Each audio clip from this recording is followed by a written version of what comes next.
So this is not a video that I typically do. I don't typically go back and reevaluate a servant after I made a video on them, because usually I wait for them to come back on write-up and I give my thoughts after using them for like 9 months to like an extra couple of years, right, when they do eventually return to whatever version of the game whenever they actually return. And again, I do want to apologize real quick that like the gameplay in the background may not be the best. Again, I am not home right now, so I am trying to make do with what little resources I have to make sure I can actually still keep these videos coming out. But this was something that I was feeling very passionate about, as I've been using Draco a lot, because again, after reading the event, I like the lore for the character, and if I like the lore for the character, I'm gonna try to use them as much as I can.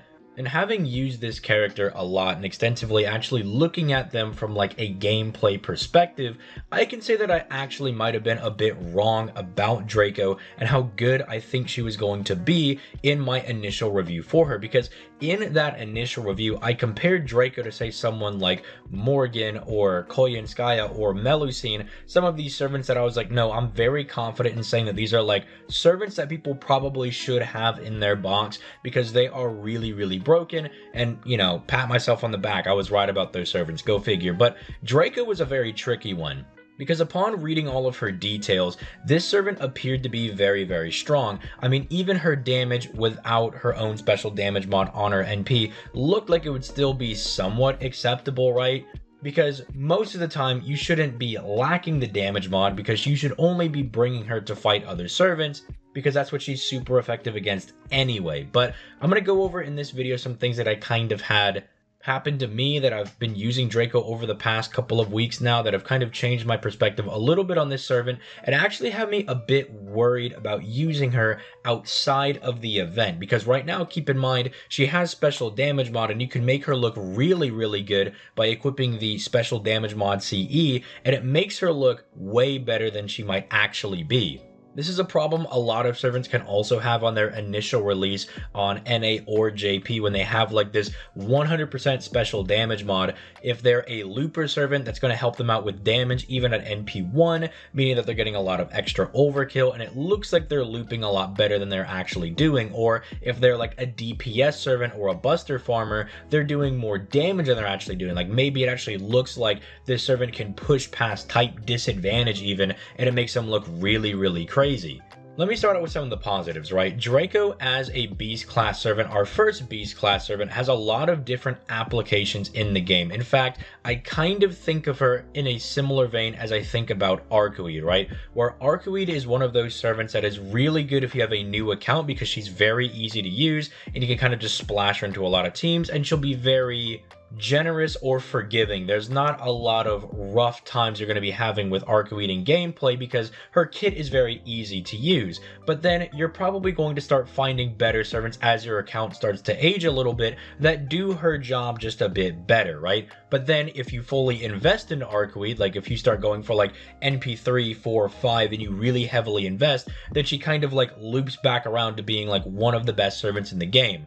I think Draco has a similar issue where if you have a newbie account, Draco is like an almost must-have servant, right? Because that beast typing is very easy to use, because you can bring her to any of the normal 7 classes and God forbid they're a servant, she's gonna look really good at doing just bonus damage against them that she was already doing because of her beast typing, and she takes resisted damage from them, which early on for some accounts, even dealing with like berserkers, might be really hard because they just hit all of your servants for a lot of damage.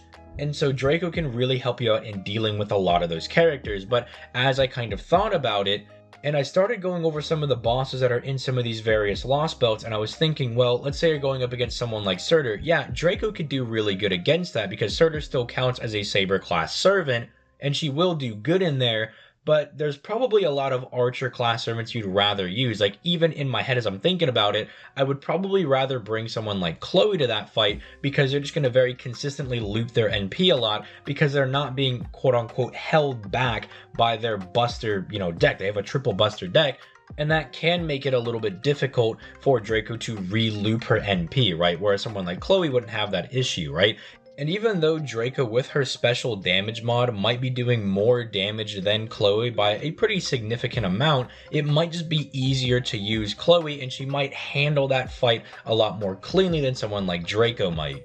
Or say for instance, again, I know before I get a comment, you can't really use Draco in like the Qi Shi Huang or the Zeus fight, but humor me, even if you could use her in those fights, you would still prefer to use someone like Jalter because she specifically does very well against those fights, especially Qi Shi Huang, because she can buff block him and pretty much make him a complete non-factor, right? So even if you could use her against some of these other fights that I was thinking about, there are going to be better servants that you're going to use. It's like Draco's very easy to use because you can use her against a lot of people, but because she's so general, she doesn't specifically do it as well as some of these other servants. And even against someone like Serranos, where Draco should theoretically be really good because Serranos is a berserker, so she'll be taking reduced damage and she has the damage cut. The problem is that she really doesn't have any way to process being able to get rid of all of that curse damage, and she's probably still going to get obliterated by that. You may think that that Serranos fight is not a very fair comparison, but keep in mind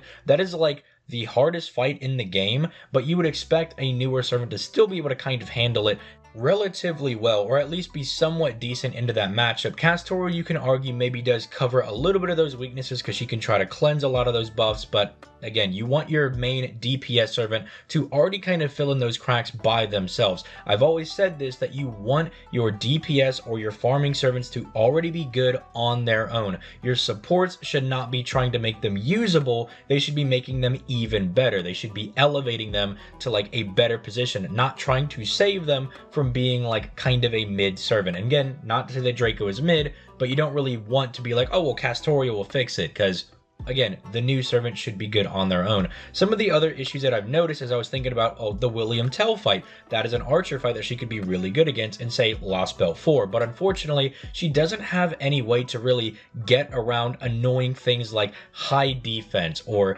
dodging or invincibility. She just does not have a way to deal with that, and when I look at her NP, how it only has the special damage mod, I can't help but feel like there is supposed to be like a pierce invincibility or like a buff removal effect that's supposed to go on there, a buster buff, something along those lines. It just feels as though something on that NP is missing. I know I said buster buff because I'm thinking about her triple buster chain, but I don't know, like a 20% buster and arts buff that she stacks for like 3 turns.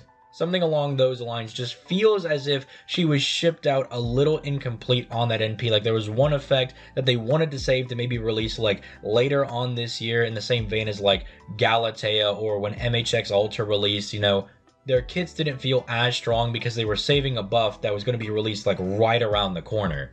And so while I still think Draco is really, really strong, and I think she is worthwhile, she feels like an Arcoe type servant where if you're a newer player, she's very easy to use and she will definitely help you out a lot, but if you are a more veteran player, you probably have other single target servants that just do it better than Draco. I mean, on my JP, I know that my Melusine is NP2 and my Draco is NP1, but even if they were both NP1, I would probably still bring Melusine over Draco to the majority of fights, because of how good Melusine performs as a single target art servant in being able to loop her NP like 6 different times in a row. It just makes her absolutely crazy, and I just feel as though like Draco doesn't compete with that. Even though the damage is good, I would like my servants to be consistent, right? I don't care if you can fire like a nuclear bomb on like turn 1, but then I gotta wait till like turn 4 to get it again. But on the flip side, I feel as though Draco can be a very, very strong DPS servant if you heavily invest into her. Because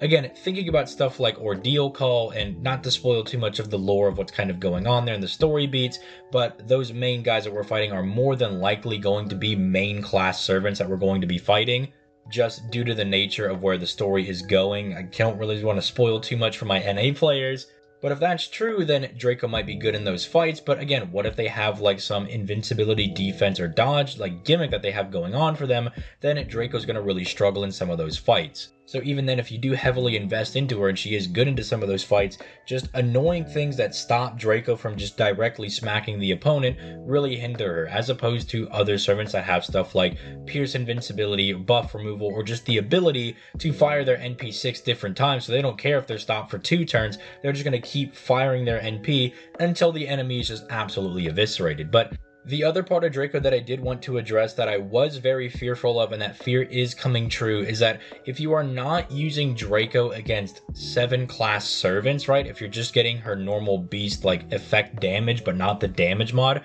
her damage definitely can feel very, very lacking, right? That is still true to this day.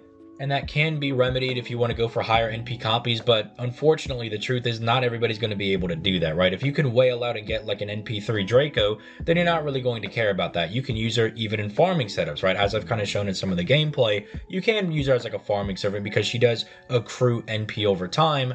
And my Draco's like not even 10-10-10 yet because I'm like lacking a lot of QP over on the JP version of the game, and she's still able to kind of get it done. But I still worry about her applications there versus someone like, say, Kintoki, who just has raw free damage on like a 50% battery, or Sanzo, who's got like an 80% battery, who's also just got like raw really good damage, Ilya, who's got a 50% battery as well. Just characters like that who already do like comparable really good damage, if not way more damage than Draco's going to be able to do if she's not getting any of her damage mods, and are just as easy to use, if not easier, because they have an immediate access to their battery. So let me know what you guys think in the comments down below. Again, I'm more than willing to accept that I think I was a bit wrong on Draco this time. While I do think she is very good, I don't think she's really in that like must summon status that I thought someone like Melusine, Koyenskaya, Castoria, Morgan, all of these crazy servants were in. But again, would love to kind of start a little discussion in the comments down below.